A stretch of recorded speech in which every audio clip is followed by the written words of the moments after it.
What's up, guys? It's Wednesday night. You already know what it is. It's week 2. Yeah. It's SEC After Dark, man. We got a new look set hanging. I'm guessing we're going to put the picture of the week in the bottom corner here. I like it. That is the SEC After Dark Player of the Week. There you go. Hang in the Louvre. Mm-hmm. It's Diego Pavia. Hang it in the Louvre. I love it. And the pick standings, they look really good, Steve.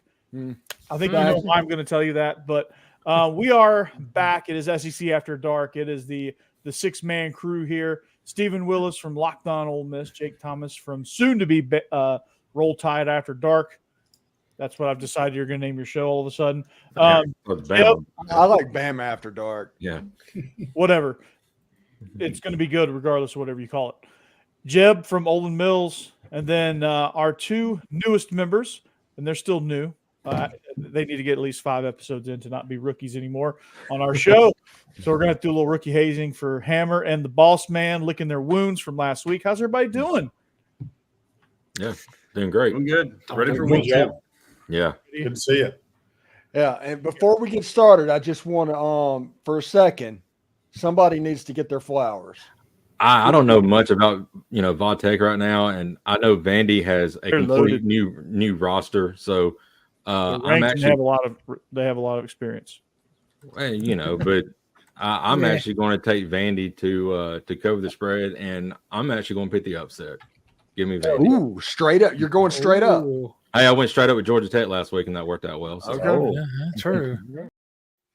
There we go. All right, Jake. Very well done.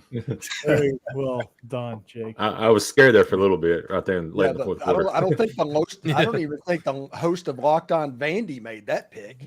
I've been making that pick since January. I just didn't do it on the show. Yeah. It counts sort of. I get partial credit if this were a math test. So Well, that's true. I've been calling that shot Babe Ruth style since January, since Diego Pavia committed. So anyway, welcome in. Those picks that you saw, those lines were brought to you by betonline.ag, your number one source for all your sports wagering needs. If you want to bet it, betonline.ag has it. They have live odds. They have just about everything that you want. And if you know your stuff, if you think you're slick, Jake, you may want to get on this because you may actually win this. You can get it on the $200,000 mega contest and pick 5 games against the spread every week for your chance at weekly prizes and a share of $200,000. When the game's over, head over to our online casino and get in on a game of blackjack or poker or unwind with one of our over 150 slots games. Head to the website today, get in on the action. Bet online. The game starts here. Right now. Right now. Our picks, once we get to our picks, which is going to be in about 20 minutes from now, they're sponsored by Stewart's Cajun Dill Pickles, and it's time to get locked on pickles, everybody. Stewart's Cajun Dill Pickles, that is. They offer a wide variety of Cajun spice products like pickles, green beans, okra, even carrots and asparagus. It's a family-owned company, homemade on the coast of Mississippi. Their Cajun Dill Pickles have been pleasing pickle lovers for over 20 years, and they've become the South favorite pickle. This being a small business, they strive to keep the produce fresh, so it's local and crunchy and wonderful as it can be. You can find these pickle products online at pickledstore.com or at your local Rouse's Market or other Gulf Coast grocers on the Gulf Coast. Try these pickles, okra, or beans today. You will not be disappointed. Stewart's Cajun Dill Pickles, the South's favorite pickle. All right, guys. So it was a really, really fun week 1 of action. I was enthralled for a lot of reasons. First of all, screw you, Florida, for messing on my pick there. Good Lord. I give you the benefit of the doubt once in my life, and you burn me. I don't know who's worse, Florida or Florida State. Oh, at this point, that's not even a mid-off. We'll find out down the road. South Carolina wants a word too. Yeah. South Carolina, I was like, hold on, guys. I'm still here. Yeah, that's that Florida State. I'm glad y'all got to see the Florida State game because I didn't because of DirecTV. Thank you, DirecTV Stream. YouTube TV, brother. I'm telling you. Hey, I'm gonna make it's got to happen. Yeah. It's gotta happen. I was able to watch the LSU game on ESPN Plus with my ESPN Plus subscription, and then ESPN got wise and said, "Not so fast, my friend. And I was like, well, okay, I'm just going to watch reruns of the OC or something. You know, I can't watch Florida State. Whoa, So- no,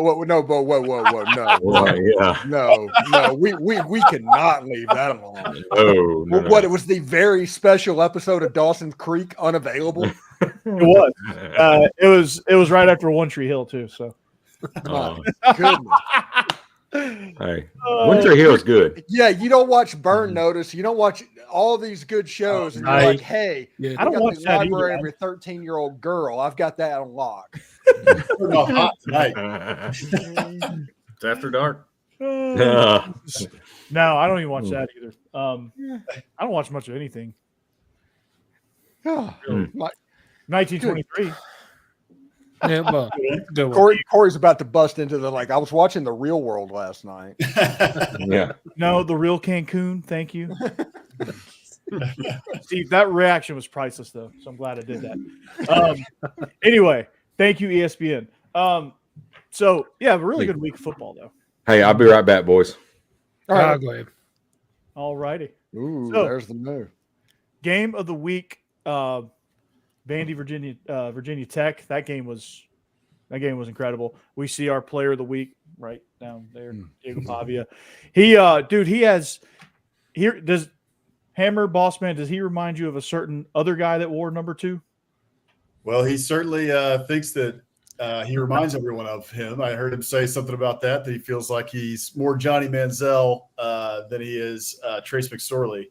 And based on that game and, hey, what he did last year at Auburn, I'll eat my words, Corey. You were trying to tell me Diego Pavia. I didn't believe yet, but I believe now. That Virginia Tech team was supposed to be in the top half of the ACC this year. And I know it's week 1, it's game 1, so funny things can happen. But, I mean, Vandy had the chance to win it at the end. They didn't get it, and then they still go out and win it in OT. So that was impressive. You know, Vandy loses that game every other year. When Virginia Tech scored that touchdown on the coverage bust, at that point, historically, Vandy folds. But you can see the Diego Pavia influence. You can see the Jerry Kill. You can see those New Mexico State guys who have the culture of winning that they're coming from, that they just didn't give up. Pavia took them straight down the field and scored a touchdown. They miss a field goal. Again, you thought Vandy was done. They're going to blow it in overtime. But in overtime, they did it again. It was special. It was cool to see Vandy look like, honestly, an honest-to-God SEC football team. They look like they belonged. I mean, that's the Jerry Kill effect, man. And it's weird to say that winning culture and New Mexico State go together, but that's what Jerry Kill does. Very weird. It did for 1 year. At least 1 year. 2. It was 2. They won 10 2 games. years. 2 years. There you go. Yeah. So it just, you never saw them. They never even panicked. Like there was no, I mean, yeah, you're going to have some week 1 coverage bust when you have new schemes.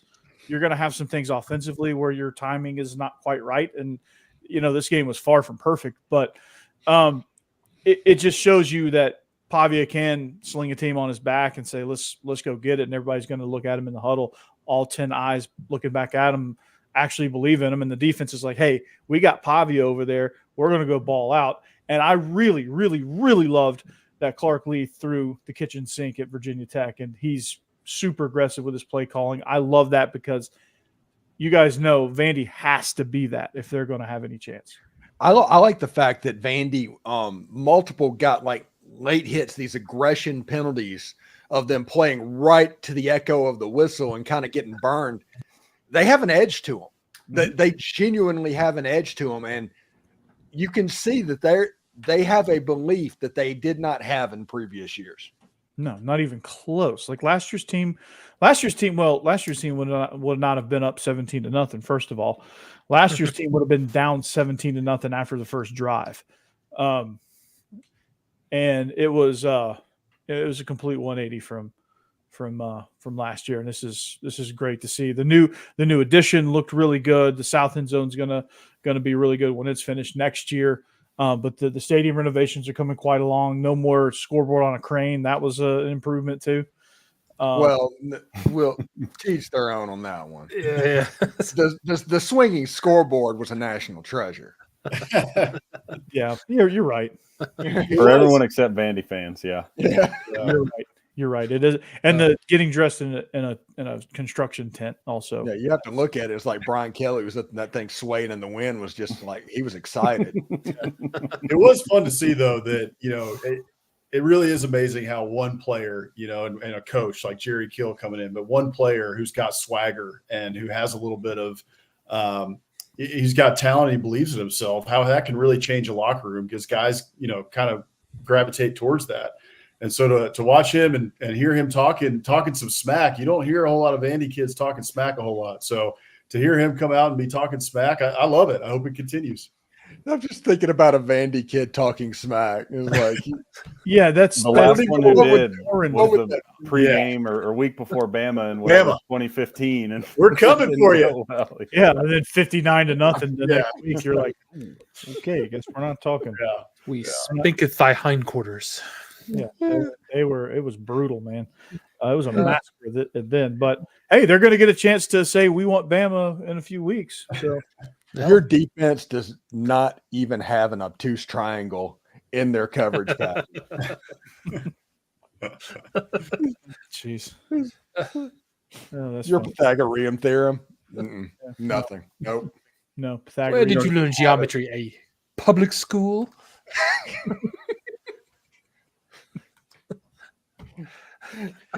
Okay. I bet you pay taxes. I bet you drive your own car. Vandy Smack Talk is going to keep me going for about 48 hours. I do appreciate drive a Hyundai? I bet you drive a Sonata. And you cook for yourself. Oh, jeez. Oh, that's funny. What do you mean I cannot play in a monocle? I can't wear this not regulation monocle. Do I need it bigger? Do I need padding around it? Hey, Jake! Jake's walking back in. Has no idea what he's coming back into at this point. I heard a little bit. Yeah. Where did you get those headphones? At a Best Buy? You didn't custom order them from Dr. Dre himself. Get him off the rack. Do you work 9 to 5? Anyway, he's so confused. Yeah. Great. It's Vandy Smack Talk time. Yeah, that's how they talk. That's how they talk. Oh, okay. I got you. Yeah. Anyway, let's move on to next week. We spent enough time on last week. Everybody, good job. By the way, we did an SEC squad video to where all the SEC Locked On hosts did a show for the coming week or week 2. The people that didn't show up were the Locked On LSU host, the Locked On Texas A&M host, and the Locked On Florida host. Weird, huh? Yeah, they're busy.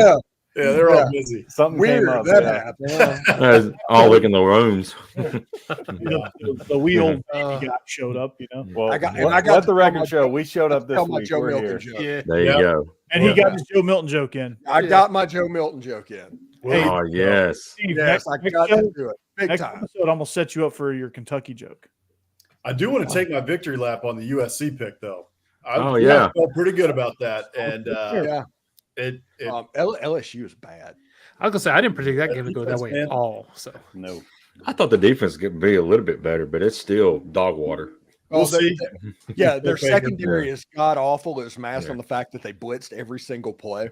yeah, They have the best offensive line in all of college football, and they can't run the football.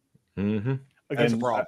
I don't know if y'all saw, but John Emery tore his ACL, which is a real bummer. Obviously, Yeah, 6-year he was player. the other. Yeah, he was the other LSU player that had a good night the other night. Yeah, Yeah. did he do that last year? I think so. He's a good player. Or maybe it was the year before. I don't know. At this point, that's becoming a bit. Yeah. That's sad.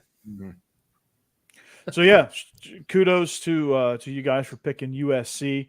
I didn't trust the Charmin Ultra Soft, and I should have, because they're not Charmin Ultra Soft anymore. Oh no, I am not ready to give USC credit for what happened that night. I am not.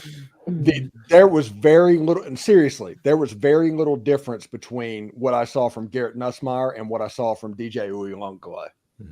It was all 5-yard passes downfield. It was all quick. Once USC tightened up coverage on Lacey, all of a sudden it got difficult for them to throw the ball downfield. And when that happened, that offense got stagnant in a hurry. That one USC receiver, I think it's number 8 or number 10. I can't remember his name, but dude was making one-handed grabs all over. Yeah, that's 10. Yeah, that guy. Zachariah Branch, was that him, or he's the other one? No, he's the other one. He's the other one. He had a pretty good night too, but yeah, I can't remember the guy's name. I'll get it for you here in just a second. But let's move on. Let's talk about Hammer and Boss Man's favorite subject, Texas. They're at Michigan, so I'm guessing you guys are go Big Blue this week. yes, but not on my pick. I'll save that for later. Not crazy. But it's always tough to go to the big house and get a win, no doubt about it. I'm just not sold on this Michigan team yet. They return, I think it's only 6 starters in total from last year's team.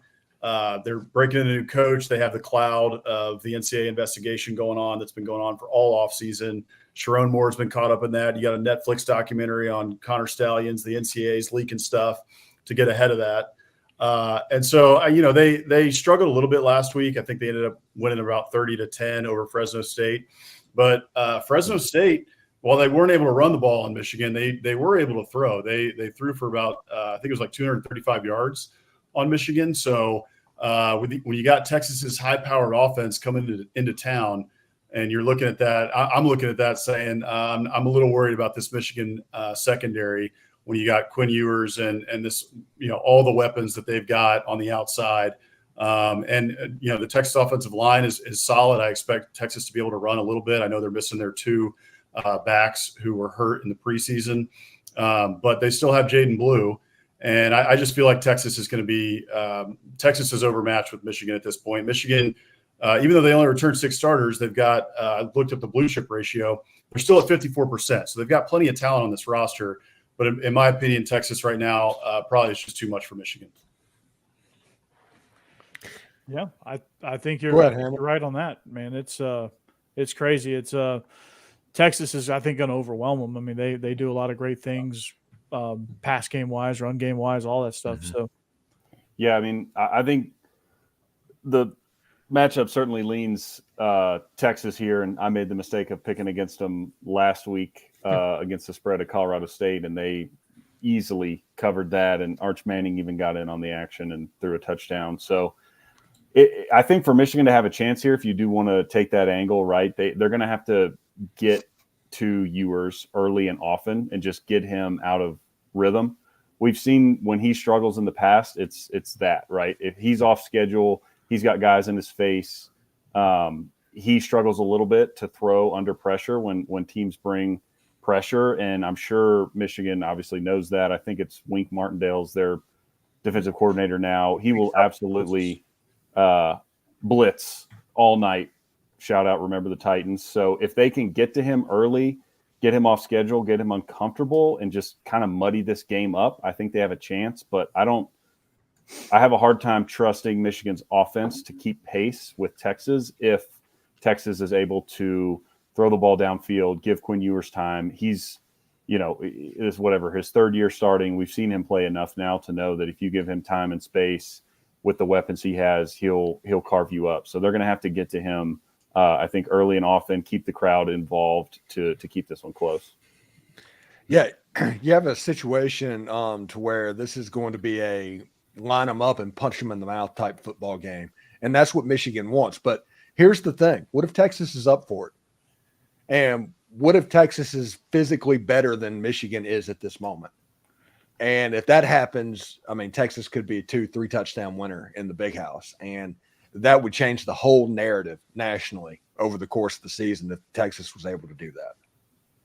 Oh, yeah, for sure. I mean, that's you go in a venue like that and you win, it's pretty serious. And they certainly have the pieces to do it. And I think Michigan is trying to figure out, they've got a lot of emotional interference where they're distracted by all the NCAA stuff. They're trying to get their bearings. They're trying to replace people. They're trying to break new starters in, all of that good stuff. And that never goes easy in a normal situation. But when you have all of that other stuff happening, it's hard to clear your head. And when a team like Texas comes with all their razzle-dazzle, pre-snap motions, routes and things off of plays off of plays and, aggressive defense. It's hard to kind of get your bearings a little bit. And I think it's going to be overwhelming for them. Their head's going to be spinning, and they're going to be trying to figure out what the heck's going on. And then by the time they do, Texas is going to be up by 17 to 21 points. All right, well, let's start off with go to Jeb and go to the next game, Tennessee and North Carolina State in Charlotte. I know Jeb wants to talk because he's excited about Nico, but give him the opportunity. We have 10 minutes to get through 2 games before we need to get to pick. So let's try. Kyron Hudson is the guy for USC, number 10. Kyron Hudson. Kyron Hudson. Go for it. Just so we know, Nico Iamaleava. So no, I'll go with Nico. Nico Iamaleava. Iamaleava. But anyway, no, he did just the best start you could have as a freshman just coming in. Well, I mean, redshirt freshman, but still taking over a team. I was very excited. They only played him for a half just because of how good he was. And, of course, it was Chattanooga, and they wanted to get a few other people some playing time. As far as NC State goes, though, I mean, this obviously will be a much tougher test. They do have a pretty good defense, a good secondary. I think a couple of really good players in the secondary. And their quarterback is a transfer over from Coastal Carolina, I believe, Grayson McCall. Yeah, and he's been really good his college career. So I mean, obviously he's new to NC State, but he played well this last week as well. And they have a good dynamic playmaker. Kevin, is it Concepcion? Is that how you say that? Jason Concepcion. Concepcion, yeah. That guy's apparently really good. So that worries me a little bit because the one weakness I did see from Tennessee this last week was their secondary is still it's going to take some time to get pulled together if they get pulled together. I love their front seven. Their defensive line is really good. Their linebackers are pretty good, but that secondary still worries me. Tennessee's offense is just clicking already, just so well. Nico's come out and actually just playing extremely well. Like he's already a seasoned veteran. So honestly, I think Tennessee's offense is just going to overwhelm most teams until you get into the really tough, SEC defenses. I'm just not that worried about NC State, honestly. Well, NC State can't afford to start slow with Tennessee. I mean, they start slow with Western Kentucky, and it's a ball game, or Western Carolina. I'm sorry, it's a ball game. If you start slow against Tennessee, they can just blitzkrieg you, and next thing you know, they've gone 21 unanswered, and you're trying to figure out what the heck's going on. Well, one thing that like the saving grace is what if NC State was just preparing for Tennessee and just did not prepare at all for Western Carolina? That's possible. There could have been something that they were preparing for that tempo offense and what Tennessee could bring. So we might see a different team because NC State's supposed to be pretty good. They were a fringe ACC championship game contender. So we'll see whenever that happens. I'm looking forward to it. I do think, though, that Tennessee just has way too much offense. Yeah. Mm-hmm. It's going to be tough to stop. I mean, it really is. But I think, yeah, neutral. You could be worried about teams like that, though, that pull it together in the fourth quarter, especially in the first game, because some teams, you just need a little time. And you're right. They did come on in the fourth quarter and play much better. So I could see them playing a lot better this next week.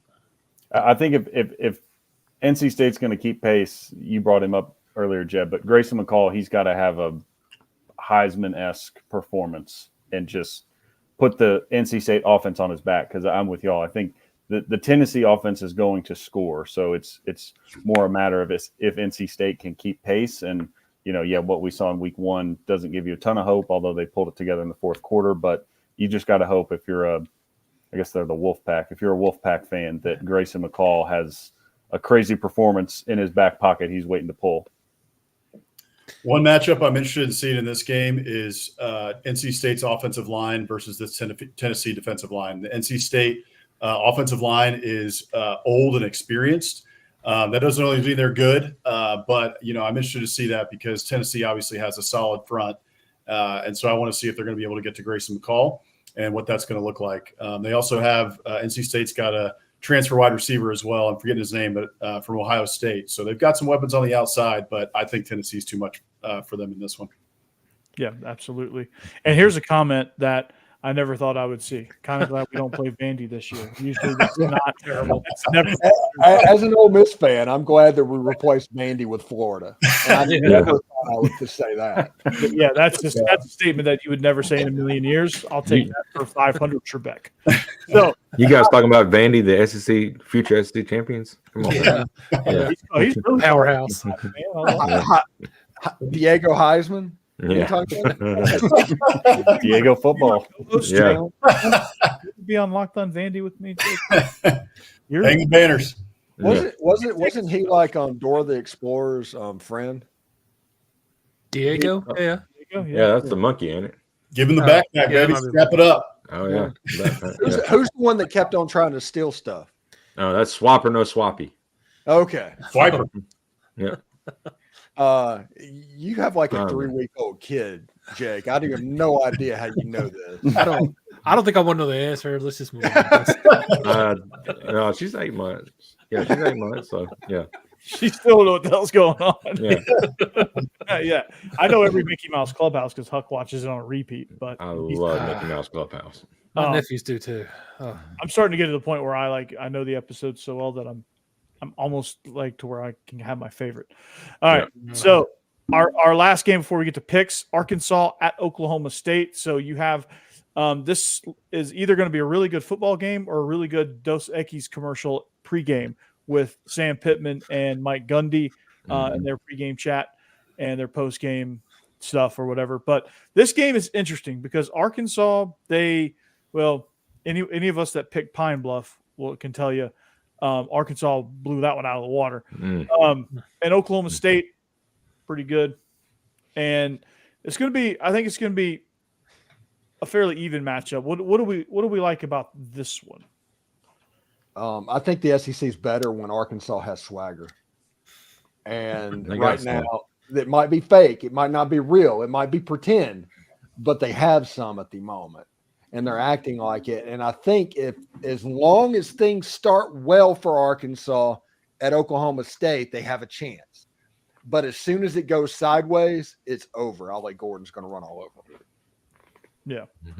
I like that. I mean, you got what's his name? Taylor Green starting at quarterback from Boise State. That's a good program, but Stillwater's going to be rocking. If things start poorly on the road, you could see it snowballing. I think, I'm interested to see, obviously they hung 70 on Pine Bluff. And as an A&M fan, it was painful to see a Bobby Petrino offense without Jimbo meddling in his business and seeing what Bobby can do, again, granted against Pine Bluff. Cheesecake Factory menu playbook. Right. Yeah. But I do think Bobby will scheme some stuff up, right? So there will be plays there. It's just a matter of whether Taylor Green can take advantage and hit the open guy downfield, or if he uses his legs. He obviously is very athletic and was effective on the ground against Pine Bluff. So I'm interested to see how their offense does in a hostile environment, relatively, young or newer quarterback, especially to the system. So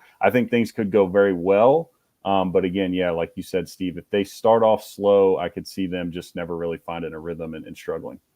But remember, with Oklahoma State, they got beat 45-3 by UCF last year. Yeah, that's true.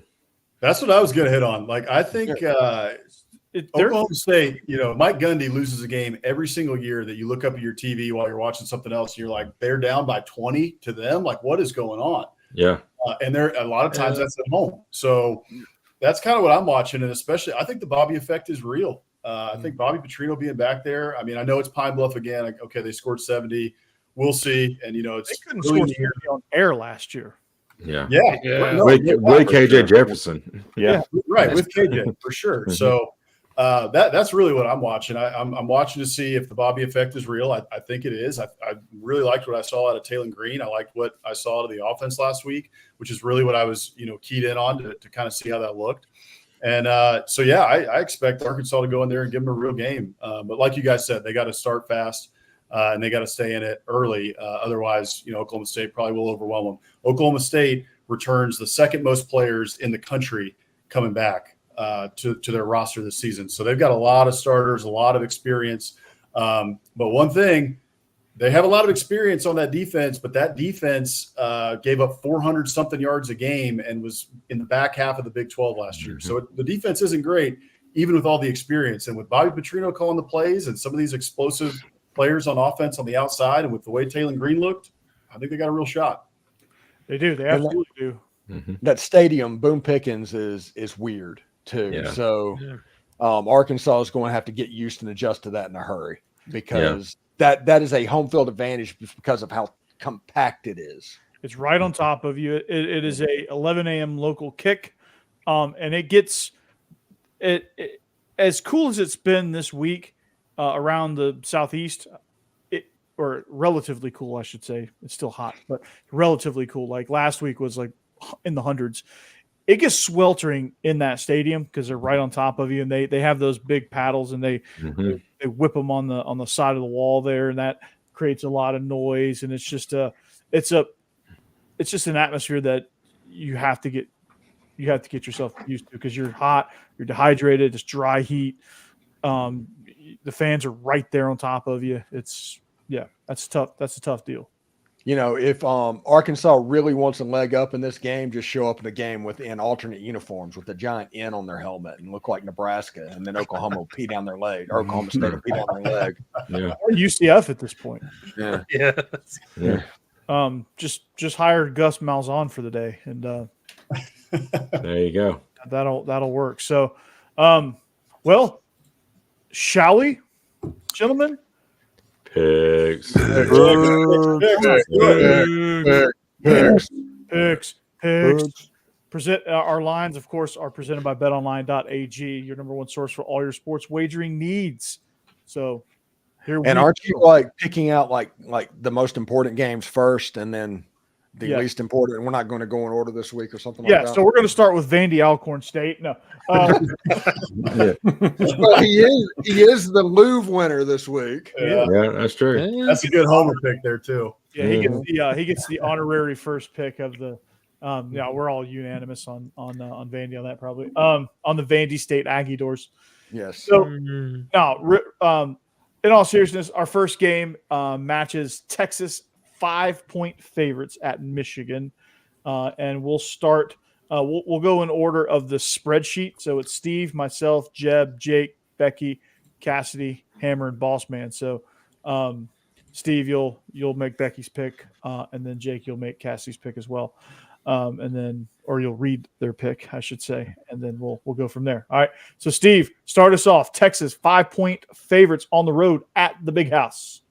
Michigan is going to try to physically impose their will on the Texas Longhorns. And you know what? I don't think they're going to be able to do it. They're not dealing with Ohio State. Sarkisian is going to have them ready to go, and Texas is going to arrive with a chip on their shoulder. I think Texas wins this game by 2 touchdowns. And I couldn't agree with you more, Steve. I think Texas is going to overwhelm them. Michigan is not anywhere close to the same Michigan that won the national championship last year. They lose just about that entire core, including the head coach. They're under investigation. Like I said, they've got a lot of emotional interference with all of that stuff that they have going on. I think it's going to be a rough go for the Wolverines. I think Quinn Ewers and company are going to win and win big. Give me Texas. Yeah, I have to agree. It's a red flag to me to see the defending national champions at home and we're picking against them, and they're down in the points. But honestly, Texas is just, you watch Texas, they're just a powerhouse right now. I hate to say it, not the biggest fan, but they're good. They're really good. And Michigan is just not the same as they were last year. So I'm definitely taking Texas in the points as well. Jake? A lot of talk, in the offseason. I have a buddy that's a Michigan fan. He talks about Alex Orji, and he only threw 3 times. He didn't really play that much in that game. And then I think they come out this week, their coach did, and said he's going to get more playing time as the season goes. But it feels like they probably need to play him like now if they got a shot in this game. But give me Texas. Texas is a bad boy football team right now, and I think they unload on Michigan. Cassie's picking Texas as well. Kind of gives you a little bit of deja vu when Joe Milton was at Michigan and where they're like we're protecting him. So we'll see exactly what happens. Becky, knowing that we have 2 Texas A&M people in this room, nobody in this show hates Texas as much as my wife, and she is picking Michigan just because she will not pick Matthew McConaughey. Period. What's wrong with Matthew McConaughey? Well, shout out to Becky because she's got more belief than I do this week. I picked against Texas last week. I'm not doing it again this week. I think they've got too much talent and speed on the outside. I don't think Michigan can keep pace in this one. So I'll take Texas and the points. Becky saved us from the full-on Texas, the game day thing that goes all over Twitter. So thank you to Becky for that, because I'm going to go with Texas as well. I don't think Michigan has enough right now to compete with Texas. Texas is too talented. I like Steve Sarkisian to be able to kind of coach him up and do some good things on offense. And so, yeah, I'm taking Texas and the points. All righty. Steve, do we have our pick board? We don't have our pick board, do we? Okay, our next game. We just got done talking about it right before the pick segment. Arkansas traveling to Stillwater to take on Oklahoma State. Oklahoma State is 9-point favorite, so this one's interesting. Steve? It's a situation. I said that if for some reason it goes sideways on Arkansas, they could be in a little bit of a trouble. I think that's going to happen, being a road game in Stillwater, first road game for Taylor Green. I think Ollie Gordon is going to be able to do some work, and Arkansas is going to have trouble stopping the run. Give me the Cowboys. Yeah, Cowboy up here for me. I think the mullet gets it done. Ollie Gordon is going to be really, really tough to stop, and I think Arkansas is going to have a tough time with that. It's going to be it's going to be one of those where it's tight all the way, and then Oklahoma State's going to score one to go up by 10 and win by 10 in the last minutes while they're icing the game. It's going to be like a 6-point lead, and they're going to punch one in to go up over 10. And so I'm going to take the Cowboys here. Yeah, I don't think I was a big believer coming into this season that Bobby Petrino was going to make the difference he did, and I was very impressed with their offense. It was actually, it was a lot of fun to watch, but at the same time, it was Arkansas Pine Bluff. I'm not ready to just decide that this is a great offense and they're going to score a lot just yet. If they can do it again, maybe I'll start becoming a believer. I don't know. We'll see. But for this week, I'm still taking Oklahoma State, who I think is the better team, and we'll just see how it goes. Yeah, this is kind of a weird, game for me because, like Bossman mentioned, there's times where Oklahoma State should beat a team convincingly, and they just get blown out at home, and it's just weird. This game to me feels like it's going to be close, like everybody has alluded to, or Arkansas is going to blow them out of the water. But I'm still going to take the home team here, so I'm taking the Cowboys. Cassidy is as well. All right, Hammer. I'll buck the trend here. I'm picking Arkansas to cover. I don't think they will win, but I just think, I guess we'll see. Maybe I'm drinking the Bobby Kool-Aid, but I think they'll be able to move the ball on offense, and I don't trust Alan Bowman to really be explosive. I think he's a turnover-prone quarterback, even though he's 28 years old or whatever he is now. I do think with Ollie Gordon, the Cowboys will win this game and just be able to control the ball, but I don't think they're gonna pull away and win by whatever more than 9. So I'll take Arkansas to cover here and lose a close one. Becky is taking Arkansas as well, by the way. All right. I'm with Becky. I'm going to take Arkansas. I'm feeling hot on my upset picks. I feel like I got to pick at least one a week. And last week I got USC, and so this week I'm going with Arkansas. I think it is going to be difficult going into Stillwater. You're playing, Mike Gundy, who's been there forever, and they've got a lot of those guys coming back, like I said earlier. So it's going to be a tough game for them to go in there and win. But I really like what I saw out of that Bobby Petrino offense. I like what I saw out of Taylor Green. I think that kid's a player. So give me the Hogs.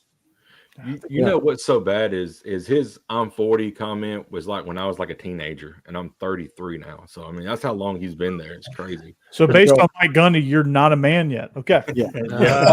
And by the way, Alan Bowman was the quarterback at Texas Tech when Ole Miss played them in 2018. It's wild. Yeah. He's on the Van Wilder plan. So their eligibility at this point is a myth. Yeah. It really is. It's not real. Yeah. Well, a few games that we're all unanimous on. Texas A&M and McNeese were all unanimous there. Georgia, Tennessee Tech were all unanimous there. Auburn. Well, no, we'll pick that one in a second. Looks like Florida, Samford, Missouri, Buffalo, LSU, Nichols, and we're all unanimous on those SEC picks there. So just to get those out of the way. So our next game we're going to pick for real is Cal traveling to Auburn. This is the return trip from a couple of seasons ago. Auburn is 13-point favorites at home. Steve, are you buying it? Okay. Last I checked, Hugh Freeze was the coach of Auburn. And he was there. And Hugh Freeze, once a year, he has just a stinker. And after they feel good scoring 70 points and a running clock and all of that stuff last week, I think it's a real chance if you go into this game and it is a 3-point ball game, which, I'm from South Mississippi, so my math might be suspect, but that is not 13 points. Give me California. Okay. I'm for now, maybe because I got a little bit of idiocracy. But I'm gonna buy Auburn for at least one more week. It is probably more so that I just don't believe in Cal, and I don't think they're in the ACC, which is weird. They've never really taken football seriously since Beast Mode left. They're institutions of higher learning, and you expect us to take you seriously when you're a university in California in the Atlantic Coast Conference. Exactly, and you got protesters climbing trees, and that's been happening for decades. Yeah, I saw a game when Tennessee played out there when like Peyton Manning played, and they were living up in the trees. Yeah, I mean it still happens, but that's normal. Dre Fogue is not walking through that door. I mean, when I say Dre Fogue, I mean Jared Goff. I just watched a YouTube clip where he pranks this Ventura College. He dresses up as Dre Fogue and goes out there and acts like he's competing. But anyway, they want their YouTube video back. No, I just watched it again. It came back through my feed. Yeah. So I watched it. I got a kick out of it then. I got a kick out of it now. So I'm taking Auburn. I think they're gonna roll. Corey watching Hard Knocks Cowboys next. No, Ravens. Hard Knocks Ravens. Here, that's a good one. It's a classic. No. I know I'm kind of flip-flopping around about who I buy and who I don't. I think Auburn actually is a decent team. I don't think they're going to, run the gambit in the SEC or anything. But California, I'm kind of with Corey. I don't believe that they're really that good. They're kind of mid for the ACC. I think Auburn can beat them, so I'm going to take Auburn in this one. That's bad when you're mid for the ACC. That's bad. That's what I'm saying. That is like valedictorian in summer school. That is what that is. It's like salutatory in a summer school. Yeah. It took the second half for California to put away UC Davis last week. They were at 14-13 at halftime. But second half they come alive. But I know they played Auburn tough last year. This is kind of it's the same but a different dynamic Auburn team now. So give me the barn, and Cassidy's taking the barn as well. Becky really loves Hugh Freeze. I mean, is insanely enthralled with how much a good coach Hugh Freeze is. And honestly, she probably likes Hugh Freeze more than me, probably. That's really Auburn. Yeah, she is. She's going to end up back on this show. Yes. Yes. I'm loving it. Becky, like Scottie Pippen in '94 when he's pointing at the shoe to get Jordan back. Come on back. Come on back. I'll join the club here too. I'm picking Auburn. Corey, you pretty much brought up everything I was going to say. I don't take Cal seriously as a football program. I don't think they take themselves seriously. So to think that they're going to go on the road to Jordan Hare and cover a 13-point spread, I don't trust them. So I'll take Auburn to cover. These SEC, ACC games can get weird. That's Not this true. one. They're gonna walk into Jordan Hare and going, "What in the hell?" Oh, that voodoo down there. Yeah, They're gonna be. Yeah, it It ain't New Mexico State walking through those doors. So Mm-mm. we're good. That's right. So I'm going to take Auburn in this one as well. I think that Cal's walking into Jordan-Hare Stadium, and they're used to playing in a half-empty bowl, if it's even half full. And I looked it up. Cal's only had 3 winning seasons in the last 10 years. This is a program that's a long ways away from the days of Aaron Rodgers and Marshawn Lynch and even Jared Goff when he was there. I think one of the last winning seasons they had was when Jared was there. So it's this, Cal's not a good football team. And I also really like what Auburn has going on right now. Auburn is not the same Auburn team as last year. They've got a lot of weapons on the outside, even though those kids are young. They got 2 5-star wide receivers that are in there. But they also brought in the transfer from Penn State. So they got a lot of weapons. And I really like that Peyton Thorne can also use his legs. So the Cal defense has a lot that they got to worry about. And I just feel like Auburn has too much right now. And with Hugh Freeze calling the plays, I like Auburn in this one big. Yeah, I mean, it's just Cal is Cal. I don't know how. I mean, I don't have the same confidence Auburn's going to run through the conference schedule like that, but I think the Cal Golden Bears. So speaking of also Cal throwback uniforms need to happen in this game. Of course. Of course. Our first, if you had South Carolina at Kentucky as the first conference game on your bingo card. First injury report got put out today. That's right. Hell yeah. So South Carolina travels to the grocery bag, Kroger Field, to take on Kentucky. Kentucky's 8.5-point favorites at home, Steve. Weird game for Kentucky last week. A slugfest with Old Dominion for South Carolina. Are you buying Kentucky as 8.5-point favorites? Oh, yeah. I would buy Kentucky as a 16-point favorite from what I saw from South Carolina last week. Mm-hmm. We saw Lenora Sellers was not confident at all. And if you are not confident playing quarterback, Mark Stoops will eat you alive, and they will suffocate South Carolina. Give me the Wildcats. Yeah, that look on Shane Beamer's face after the post game where he's just like, that was a look of utter stress and going, okay, better polish my resume after that one. I like Kentucky in this one for just the sheer fact that South Carolina just doesn't have much firepower. I didn't think they were going to in the first place, and I sure as heck don't think so now. So give me the Wildcats. I think they're going to double the spread. I honestly am not going to argue with either one of you. I'm definitely taking Kentucky on this one as well. They're just a better program right now. South Carolina is just falling at the wrong time. It's kind of sad and hilarious. Yeah, it's always funny. Yeah, we're taking Kentucky as well. Even though they had, could not get on the field long enough to play a game last week because of the weather. When they were really, really dynamic. And I just think they're going to be too much South Carolina. South Carolina's in decline right now. They ain't going to stop Barryon Brown. I got news for you. Nope. They have no shot. Mm-mm. That dude needs to be nerfed. Yeah. Go ahead, Ham.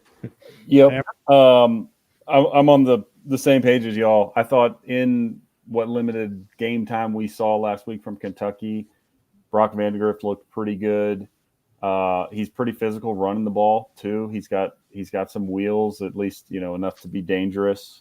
Barryon Brown's a great playmaker on the outside, like you said, Corey. And look, South Carolina against Old Dominion, their 2 touchdown drives were 3 yards and 6 yards because of fumbles they recovered, on the doorstep of their goal line. Otherwise, they couldn't get anything going. So I don't trust them to go on the road against a Mark Stoops Kentucky defense and have any success. So I'll take Kentucky to cover. I guess my big question in this one is if South Carolina does lose, how quickly is Shane Beamer on the hot seat? Because we're already talking about firing Billy Napier. If Shane Beamer drops this one, I know it's Kentucky and they're a good team, but that drumbeat is going to start. It's going to start pretty quick, especially if they don't look good. I know we talk a lot about the quarterbacks, but we talk a lot about them because the quarterback play is what really matters in this conference. It's what really matters in college football. If you have a good quarterback, you can go as far as your quarterback will take you. So looking at this game right now, you're looking at what Lenora Sellers did last week after all the hype from South Carolina fans about how good Lenora Sellers was. Maybe he will be as good as advertised over the course of the year, but after seeing that first game, that was Old Dominion. Now you're walking into Kentucky. Kentucky's got a good defense. Brock Vandegrift looked really good in that game, both running, like Hammer said, and also throwing. And he's got great weapons on the outside, like you guys talked about. And you also got Dane Key out there. So I'm going with Kentucky, and I think they're going to win by a couple touchdowns. Mm-hmm. Yeah, absolutely. Well, a couple more unanimous selections. Becky has Bluegrass, Kentucky. Mm-hmm. Of course. We're unanimous on that one, aren't we? Yeah. Ole Miss, MTSU, 38-point favorites. I don't think we need to run through while we're picking Ole Miss, but everybody's unanimous on that. Steve, if you want to hear Steve's take on that, listen to Locked On Ole Miss. It's a great show. You can join the other 10,000 people that are watching it daily. So, Alabama 31-point favorites over South Florida.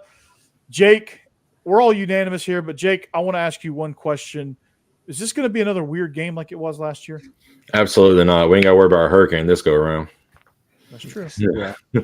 Somebody made a comment. It's like somebody in South Florida was like, "We want Bama," and like even Jake Crane, who is an Auburn fan, like an open Auburn fan, is like, "Oh no, you don't." Yeah.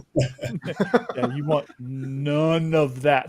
All right, our next game that we're actually picking, and NC State hosting Tennessee.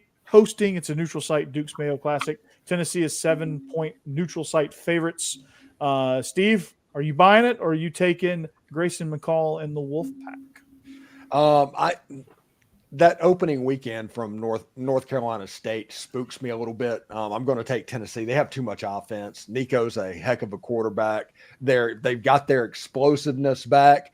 This Tennessee team by the end of the year is going to be absolute hell. If you're going to get them right now. Yeah, absolutely. I'm buying Tennessee all the way. Nico Iamaleava. Iamaleava. There you go. Nico Iamaleava.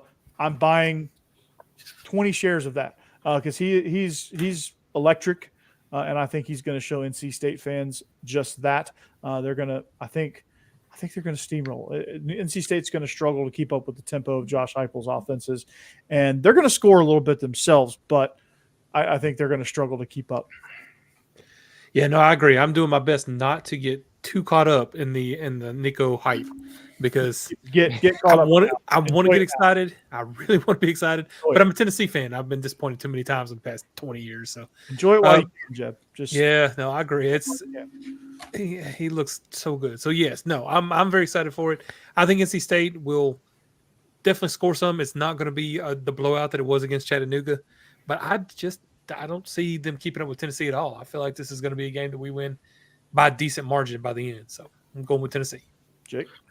We're taking the Vols as well. And I don't know how they set these, these spreads and all that, but if I was Tennessee, I'd be kind of mad. It's only a 7-point spread against NC State, who looked awful against Western Carolina for 2 quarters, 2.5, really, 3 quarters. And Tennessee just steamrolled Chattanooga. And, of course, it is Chattanooga. It's week 1. Anything can happen. But still, give me the Vols here.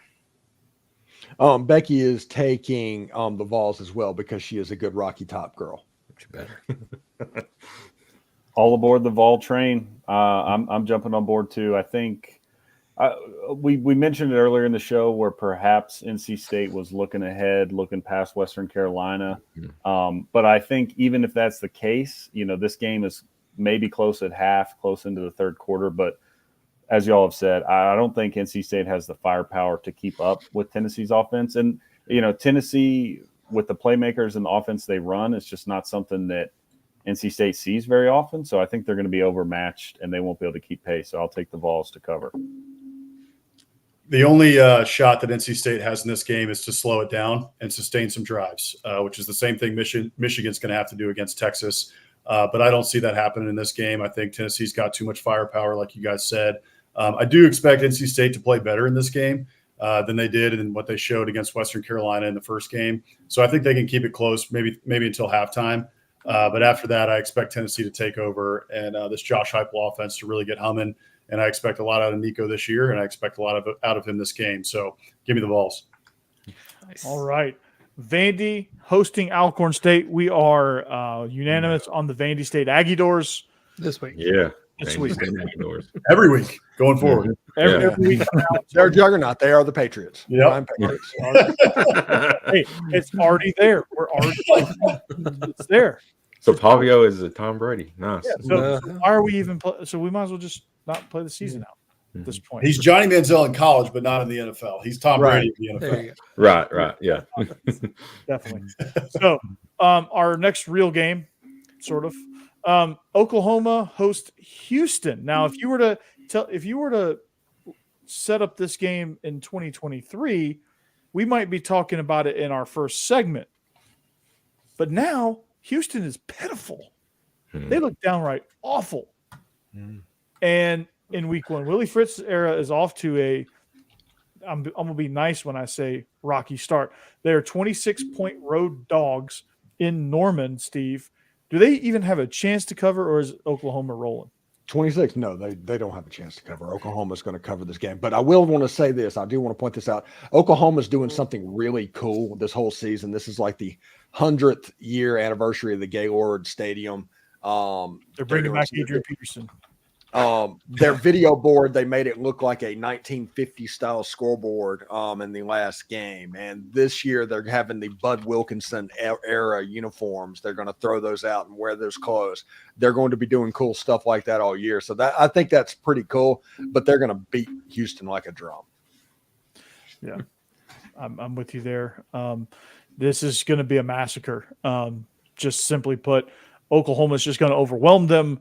Oklahoma's gonna be like, ha, Big 12, that's cute, and they're just gonna maul them. Yeah, no, I agree. I like the direction Houston was going for a while there, but Willie Fritz is just not going well for him at the moment. So I don't think that they have any chance to keep it up with Oklahoma here. So I'm taking them. When I have my beard out and full, I get mistaken as Luke Combs a lot. So let me just say, ain't no love in Oklahoma. Just a whistle of a long black train. Give us Oklahoma in this game. Becky takes Houston because, I don't know, she has a problem. That's on the thing that you put on the board last year. Yeah, the banners. Well, she might be right again. She's the one person picking Houston, so maybe she's right because I'm taking Oklahoma too. Houston lost to UNLV last week, 27-7. They scored their touchdown with 1 minute to go in the game. So going up to Norman against a good Oklahoma defense, I don't think they're going to score more than 3 if they're lucky. So I will take Oklahoma to cover here. All right. Yeah, this one's kind of easy. Boomer Sooner in this one. Houston, Dana Holgerson left that place a pile of rubble when he left. So Willie Fritz is going to be fine in the long term, but this year it's going to be pretty rough. They lost a lot out of the transfer portal. All their kids who were half decent went somewhere else. So they don't really have a lot. I think I was the only one last week to pick Oklahoma to cover. They covered. Jackson Arnold looked good. He protected the ball. Didn't have the turnover issues that people have been talking about. So I like Oklahoma in this one to cover. I think they're going to get a good win. All right. Ain't no love for Oklahoma. That's a good comparison, Jake. Getting Luke Combs. It's pretty spot on. I didn't even think about that. I just wanted the money. I don't care about the fame. I just want the money. I'm with you there. All right. So our last game. This is an interesting game. It's SEC / now it used to be Pac-12, but it's Big 12 SEC Big 12 after dark. SEC after dark. Mississippi State travels out to Tempe, takes on Arizona State. Arizona State is 3-point favorites here. I don't know what to do with this one, Steve. I think you need to take Arizona State and go with the home team. Mississippi State is better than we thought they were, but they're still not good. Blake Shapen is better than we thought he was. He's still not good. Arizona State looks much improved over a year ago, and they were a team that if they could get their offense going a year ago, they had Washington kind of on the ropes a little bit for about 3 quarters. So they have it in them to happen. So give me the Sun Devils. Give me State. Well, you need to type that in there. Give me State. No, I'm kidding. Give me Arizona State. Yeah, I'm going with the home team here. I thought you would be like, what state? Huh? What state? Yeah, give me Arizona State. Let me type that more clear. And I think the better bet probably here would be to take the over because I don't think either team's going to play much defense. So give me the Sun Devils, though. Yeah, I'm just pretty much going to echo what you both said. State impressed me last week. They played much better than I thought they would. I still am not ready to call them a decent team, though. And Arizona State, I think, is actually a pretty good team. So, and them being the home team, I'm definitely taking them. Yeah, Arizona State, they're an up-and-coming team. I know a few years ago they only won like 3 games. And last week they put a whooping on Wyoming. And Wyoming, I think, won like 9 or 10 games last year. And I know they had a couple of playmakers out for injuries, but they look really impressive. And I think right now Arizona State's just a little bit above Mississippi State. So give me Arizona State. And Cassidy as well is taking Yep. Arizona State. Mm-hmm. Becky is taking Mississippi State because she obviously hates me. And she must need attention. That's the only thing I can figure out what's going on. She needs to Maybe this is a cry for help. Maybe she has been kidnapped and this is the way she's trying to say it. I don't know. Might want to check. See. Oh my gosh. Yeah, I'm actually with Becky here. I'm picking Mississippi State. I wish I had a good tidbit for a real reason why. It's sort of just blind SEC loyalty, which came back to bite me last week when a lot of our teams let us down. I'm just not quite ready to think that Arizona State is able to handle an SEC team. It is at home, obviously, but I'll put a little bit of faith in Mississippi State. So let's do air quotes on the SEC team. Yeah, I'll put a little bit of faith in Jeff Levy and just see if they can cover this for me. But now that y'all all picked Arizona State, I'm feeling a little worse. But I'll stick with my guns. So we'll go State to cover. All right. Yeah. Go ahead, Corey. I was just say go for it, boss man. Oh yeah. Okay, so I'm going to take Arizona State as well. They beat up on Wyoming last week. I think it was 48-7. They've got some good playmakers. I'm forgetting their coach's name, Kenny Dillingham, right? Who coached at Oregon under Dan Lanning. So he was also at Memphis under Norvell. Mm-hmm. Yes. So the guy knows how to coach offense, as does Jeff Levy for Mississippi State. But right now, I think that Arizona State as a program is a little bit further along than Mississippi State is. So, and the fact that it's at home for the Sun Devils, that's why I'm going to take Arizona State. Nice. There you go. There you go. Bunch of Sun Devil love there. It's a pretty cool place to play. Georgia played back in 2008 out there, and it just rolled all over the Sun Devils. That was the Noshawn Moreno leap into the end zone where he. Hey, next week we're going to talk about SEC Power 5 games. In between a very special Dawson's Creek and the new Smallville, there will be Ole Miss versus Wake Forest on the CW. On the CW. Hell yeah. C-Dub. Be sure to stick around for season 24 of Smallville. Yeah. Direct TV stream is going. That's about the only channel I'm going to get. So get YouTube TV, brother. I'm telling you, game changer. You should not do any of those cable companies anymore. You need YouTube TV, and just if there's ever a thing that you need to get off YouTube TV, there's not a contract, go straight to Hulu, and then you just go back and forth whenever you need to do it. You'll be fine. Yep. Okay, so back and forth from YouTube to Hulu. What about SEC? Does YouTube TV offer SEC Network? Yes. Oh, yes. They offer everything that you get on Direct TV. I looked at the channel listings and it wasn't there, so I was like, okay. No, it's there. Yeah, I've got it. Yeah, I've got it.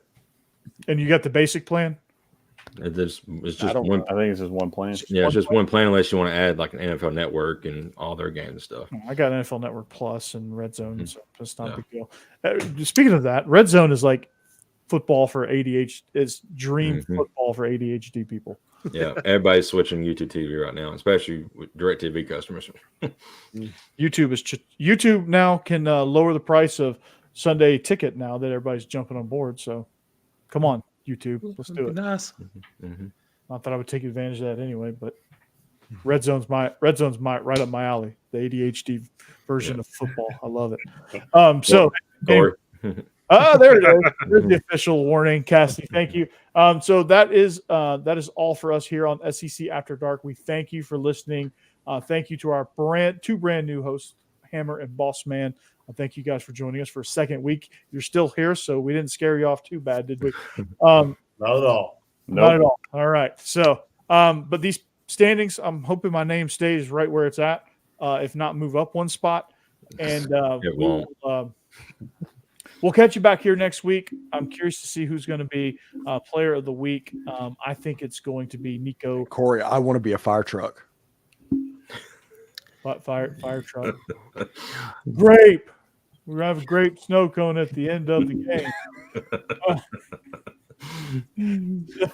Oh my Poor god! Steven Willis. He's the host of Locked On Ole Miss.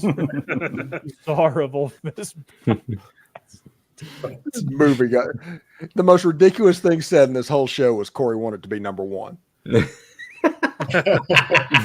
Out of everything, Corey number one in picks. Hey, I won way back in the day 2 years ago. I won picks, so it's not that far away. Okay? Not like I'm Minnesota here claiming 1930s national championships. Hey, Alabama claimed one in like 1940 when they went like 4-3. Yeah, Solid. and we got another one after we got blown out in the bowl game for some reason. It's weird. Oh, it's because they awarded national championships before the bowl games. That was Yeah. back when it was a true exhibition. Right, And players didn't opt out then. Well, in 1943, they opted out for a completely different reason. But anyway, There's a war. yeah. And that's Jake Thomas. Get the ball for the draft. It was a different draft. Yeah, We're opting in this game. yeah, Can we play some more games? yeah. Oh, God. Milrow greater than Dark. Ooh. Wow, that's a hot take. We will couch that until next week for sure. but How much we're- longer we got? Yeah. Ooh. We want to go round We're two. gonna put a pin in that for this week. Well, hey, we shaved off 10 minutes, so that's great. We'll Yeah. catch you back here next week. SEC After Dark for Steven Willis, Jeb Beecham at Olden Mills, Jake Thomas, future host of Bama After Dark, Hammer and Boss Man, maybe Biscuits After Dark. And for me, the bookends of the SEC, Locked On Vandy, Believe in Georgia Dogs. We will see you back here next week for another edition of the SEC After Dark podcast on the After Dark channel. Peace out. Go Dogs. Anchor down. Hotty toddy. Cavalls. See y'all. Roll Tide. Gig 'em. See ya. Gig 'em. And War Eagle.